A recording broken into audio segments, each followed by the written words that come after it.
Britain is once again sitting at the center of a fast-growing international storyline. What was the inspiration to write this book? This Book of Hope by Michael Malice. The inspiration was, it's the story of the rise of the Soviet Union. And this time, it's no longer stuck inside local arguments or party politics. Over the past few days, scattered claims, sharp reactions, and non-stop commentary have collided into one loud question being asked well beyond the UK's borders. What is really going on inside Britain, and why is the attention suddenly so intense? Critics argue this didn't come from one single law or headline moment, but from pressure stacking up over time. Rising arrest figures linked to online speech, increasing violent crime numbers, controversial digital ID proposals, and an unresolved migration crisis have been circulating for months without clear answers. What changed wasn't the facts themselves, but the volume. When outside voices started boosting the story, it stopped being a domestic issue and turned global. That's when the narrative tipped over the edge. One of the most influential figures in global media stepped in and framed Britain as a cautionary example, pushing the conversation into overdrive. Joe Rogan's comments, clipped and reshared non-stop, painted the United Kingdom as a place where people are allegedly being detained for what they say online, while violent crime keeps climbing. His remarks didn't bring new information to the table, but they reshaped existing claims into something far bigger, a worldwide debate that Britain can no longer ignore. Rogan went even further, openly comparing Britain to authoritarian states, and arguing that enforcement priorities had flipped in a dangerous way. Supporters of this view pointed to figures claiming thousands of arrests linked to online activity, calling it proof of what they label as thought crime. The British government has flatly rejected that framing, but the comparison itself lit a fuse that critics say can't easily be put out. Officials pushed back hard, insisting that speech-related enforcement is limited, rooted in law, and focused on preventing harm rather than silencing opinions. But critics argue perception now outweighs official explanations. Once the idea of mass speech enforcement caught fire internationally, attempts to walk it back struggled to land. In several regions, polling shared by commentators suggested approval ratings for the Prime Minister dropped sharply within hours of the controversy gaining traction. At the same time, the storyline widened fast, shifting beyond speech and straight into public safety fears. Commentators highlighted figures claiming knife-related attacks happening every few minutes, sexual crimes occurring at alarming frequency, and burglary rates that critics say leave people feeling exposed inside their own homes. These numbers weren't framed as random stats, but as signs of a system slipping under pressure. The emotional center of the argument zeroed in on self-protection. Critics stress that British law places heavy limits on personal defensive options, pointing to restrictions on tools like pepper spray and tasers. To them, it paints a picture where expression is tightly monitored, while ordinary people feel boxed in and vulnerable, and that contrast is what keeps this narrative spreading fast. According to this growing narrative, women face harsh penalties for carrying basic protection, while offenders are seen as operating with little pushback. Joe Rogan hammered this point repeatedly, framing it as a moral breakdown, arguing that the state has stripped law-abiding citizens of defensive options while failing to stop what he called predators. That framing hit even harder when long-running exploitation scandals were dragged back into the spotlight, with commentators accusing authorities of choosing political sensitivity over firm enforcement. Another claim repeated across viral clips is that ethnicity and nationality data are being deliberately obscured, feeding what critics describe as a two-tier justice system. In this version of events, online speech is punished more consistently than serious violent or sexual offences, and that contrast poured gasoline on domestic outrage while pushing the story onto the international stage. That's when global consequences entered the picture. Both Rogan's critics and his supporters pointed to his influence inside US political circles, especially his perceived closeness to Donald Trump. Commentators warned that Rogan's portrayal of Britain could shape American political attitudes toward the UK in real time, turning commentary into leverage. Those concerns spiked when Trump publicly threatened severe trade penalties. Analysts cited in the narrative warned of potential tariffs on British pharmaceuticals and luxury automotive exports, moves that could cost Britain tens of billions in lost revenue. Whether those threats were pure pressure tactics or something more concrete remains unclear, but the damage to Britain's global image, critics say, is already locked in. Britain is now being portrayed in this growing discourse not as a steady ally, but as a country sliding toward internal instability. Commentators claim the situation escalated even more after reports that the government plans to introduce a mandatory digital identification system. Critics framed it as a blunt ultimatum: comply with the system or risk losing the legal right to work, which instantly raised alarms across international media. Opponents seized on the proposal as proof of what they call an authoritarian drift. Joe Rogan described it as clear evidence of a totalitarian direction, while government officials pushed back, saying the plan was simply an administrative reform meant to strengthen enforcement and restore order. That clash of interpretations only intensified the backlash and widened the divide. Technology companies were quickly pulled into the spotlight. Critics focused on the government's warning that major platforms could face fines of up to 10% of their global revenue under online safety laws, framing it as censorship through financial pressure.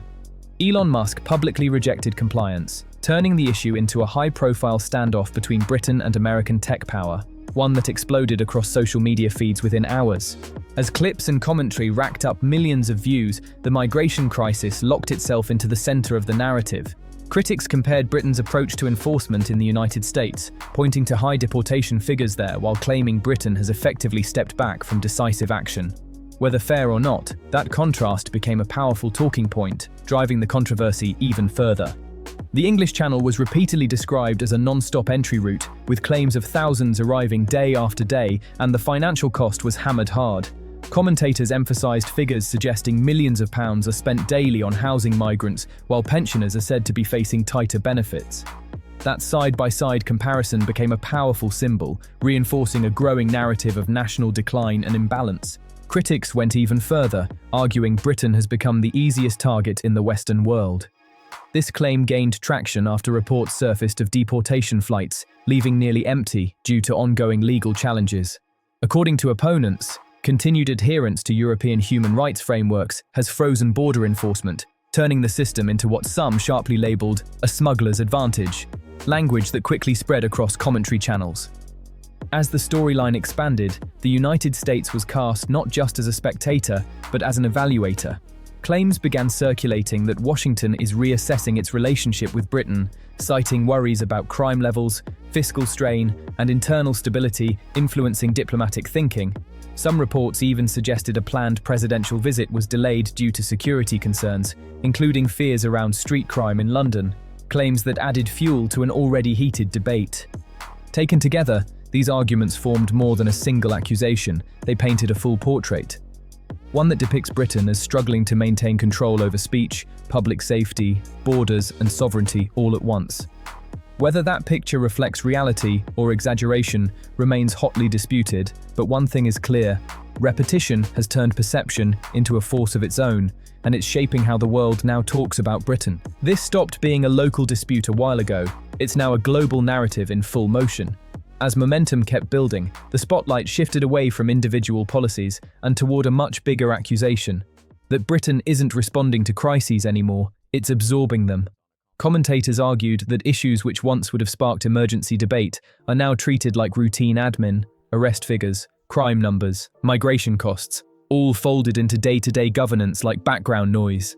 That's where critics say trust started collapsing. When trust erodes, people stop judging information by accuracy and start judging it by how it feels. What sounds believable begins to matter more than what's fully proven.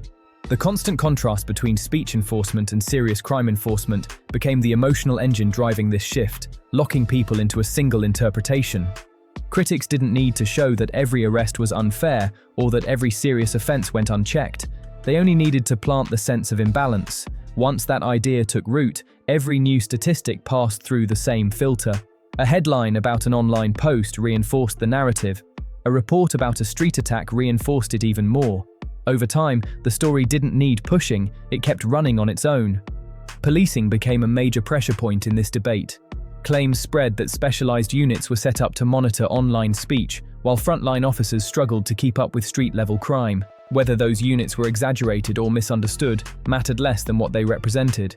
To critics, they symbolized a state that feels more comfortable watching expression than confronting real-world danger, and that symbolism hit hard and stuck fast. Fear supercharged everything once people started feeling unsafe, and when fear kicks in, tolerance for restrictions collapses fast. The material kept stressing women's vulnerability, break-ins while people are still at home, and the inability to carry basic defensive tools. These weren't framed as technical policy debates, they were framed as moral failures.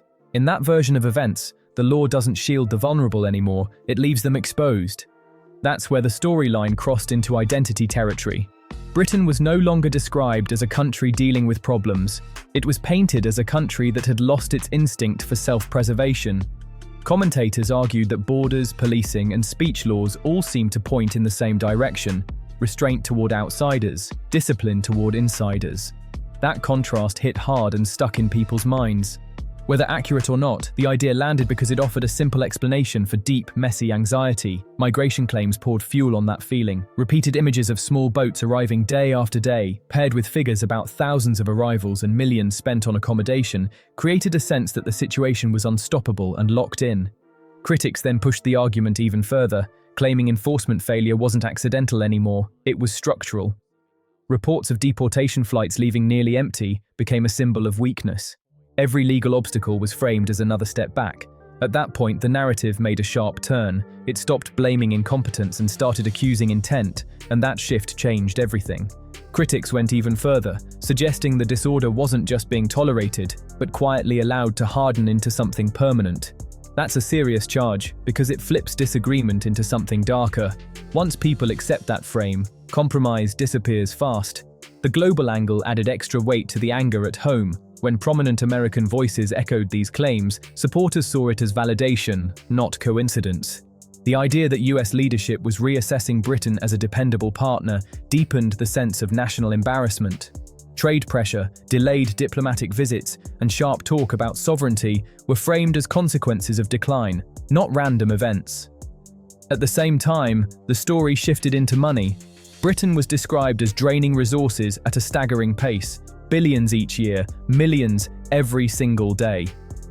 As public services weakened, this framing tied everyday hardship directly to government decisions.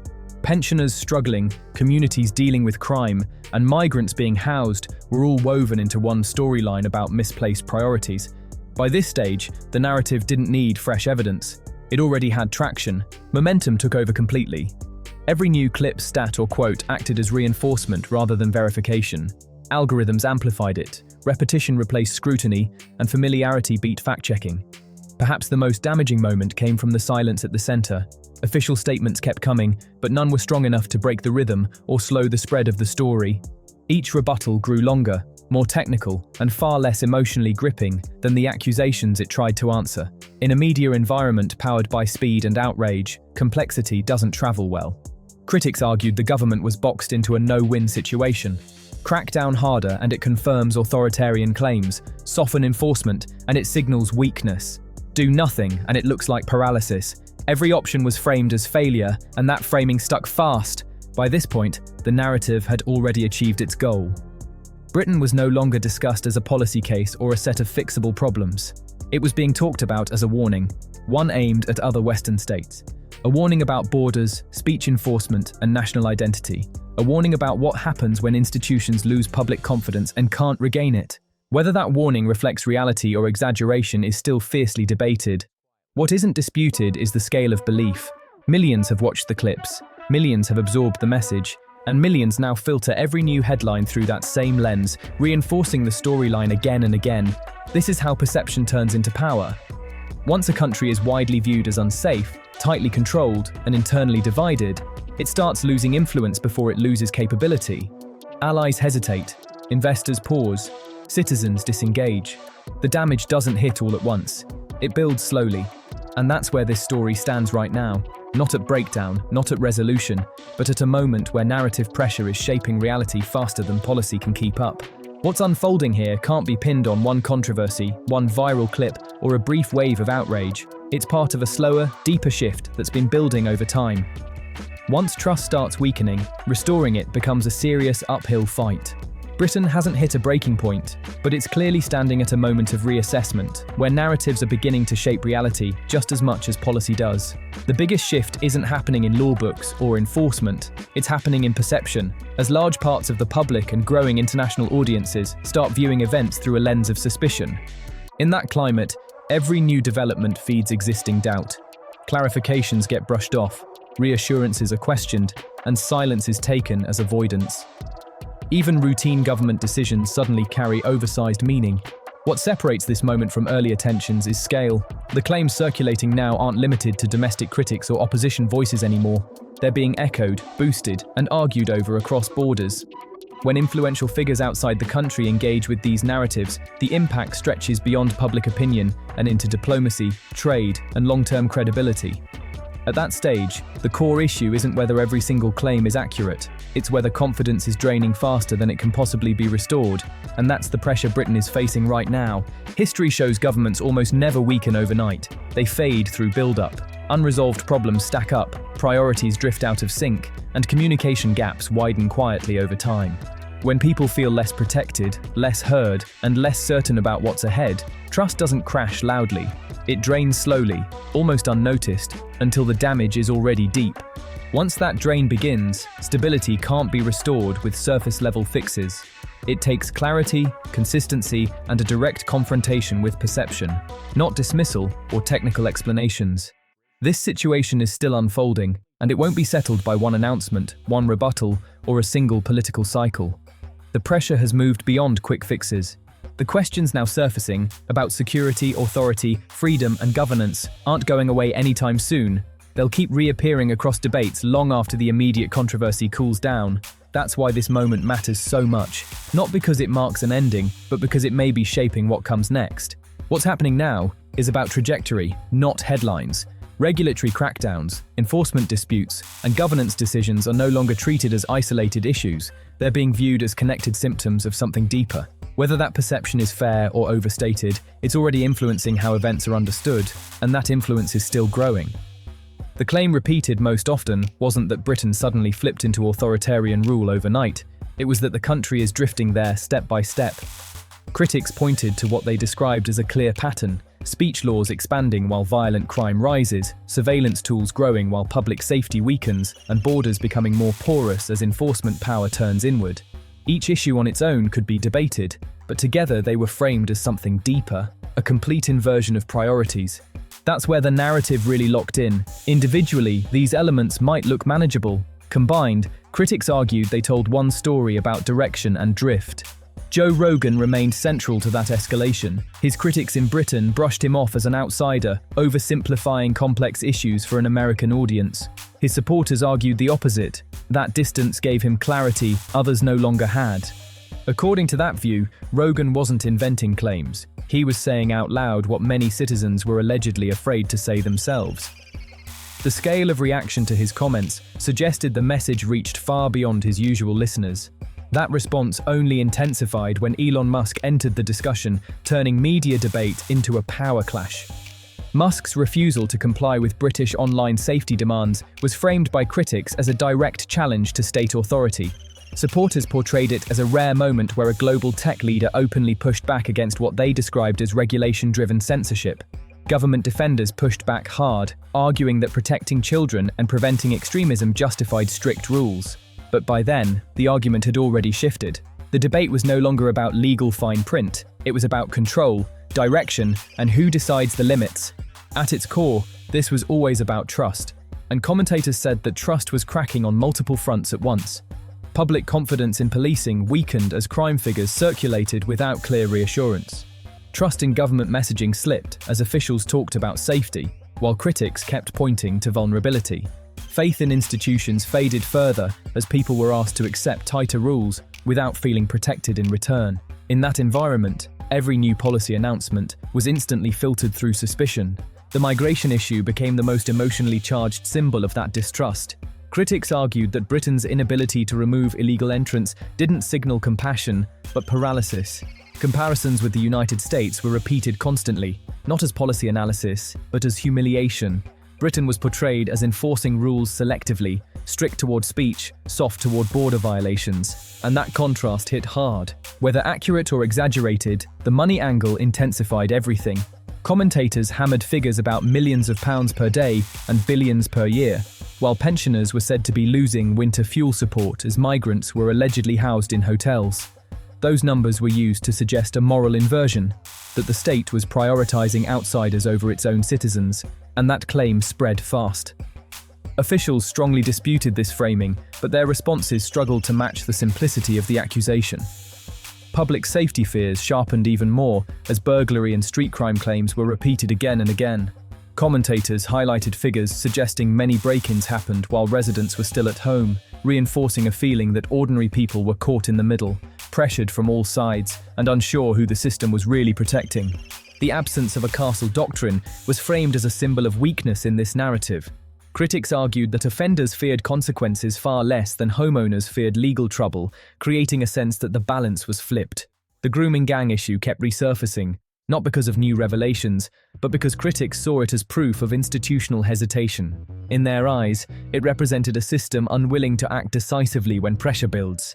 Claims that authorities held back information to avoid community tension became a central pillar of the so-called two-tier justice argument.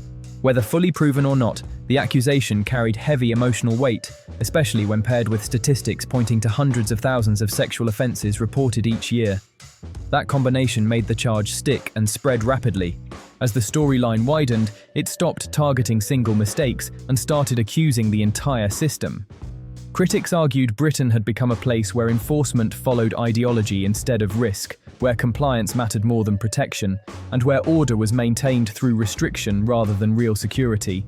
That framing hit hard because it offered a simple explanation for complex fears. International fallout was increasingly folded into this picture. Commentators claimed that United States officials were watching closely, not out of sympathy, but calculation. Trade pressure, delayed visits, and cooling rhetoric were presented as signs that Britain's internal instability had turned into a liability. In that telling, perception alone was enough to mark the country as unsafe, and that label carried consequences. By this stage, Britain was being described as over-regulated, fiscally strained, and increasingly viewed as a weakening partner. The narrative had fully detached from individual facts and entered what many called perception warfare. Supporters and critics surprisingly agreed on one thing: Britain's image had shifted, whether deserved or distorted. That image now circulates globally, reinforced by algorithms, repetition, and political incentives that reward outrage over nuance. The most dangerous claim spreading wasn't that Britain had already failed, but that any decline was irreversible.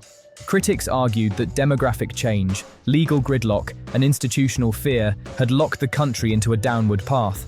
The refusal to apply tougher enforcement was framed not as a strategic choice, but as surrender. Each year without reversal was described as compounding loss, adding weight to a story that feeds on inevitability. What stood out most was the absence of an endpoint. There was no single demand, no clear fix, no proposed resolution. This narrative wasn't about reforming a policy, it was about redefining a country. And more than any statistic or speech, that is why the story keeps spreading and refusing to fade. As this storyline hardened, something quieter but more revealing began happening in the background. The debate stopped being about whether individual claims were accurate or exaggerated. It shifted to a deeper question: why were so many people willing to believe them all at once?